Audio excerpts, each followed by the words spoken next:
भाषा मराठी होगी। जो गुजरात में रहने वाले उनकी मातृभाषा गुजराती है।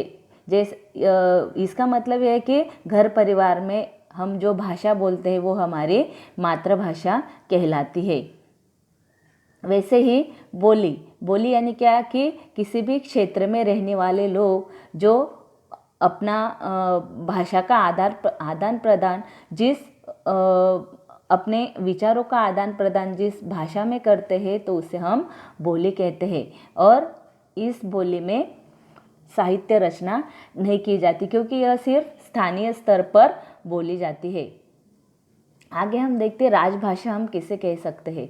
तो राजभाषा यानी क्या कि किसी भी देश की अधिकतर जनता जो भाषा बोलती हो तो उसे हम उसकी राजभाषा कहते हैं। राष्ट्र में अधिकतर लोगों द्वारा यह भाषा बोली जाती है। हमारे भारत की राजभाषा हिंदी है और 14 सितंबर 1949 को संविधान में हिंदी को राजभाषा का दर्जा दिया गया है।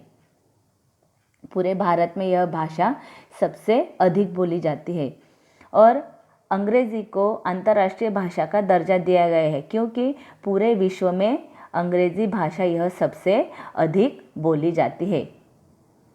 हिंदी के अंतर्गत कुछ 18 बोलियां हैं। उनमें अलग तरह की बोलियां आती हैं जैसे कि बोली भाषा है, ब्रज भाषा है, अवधी है, मारवाड़ी है, यह अधिक आदि उनकी प्रमुख बोलियां हैं।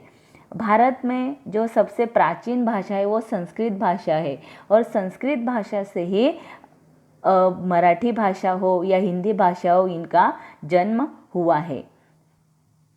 उर्दू भाषा यह हिंदी भाषा का ही एक रूप माना जाता है। अलग अलग देश में अलग अलग भाषाएं हैं जैसे कि जापान की जापानी है, रूस की रूसी भाषा है, चीन की चीनी भाषा है।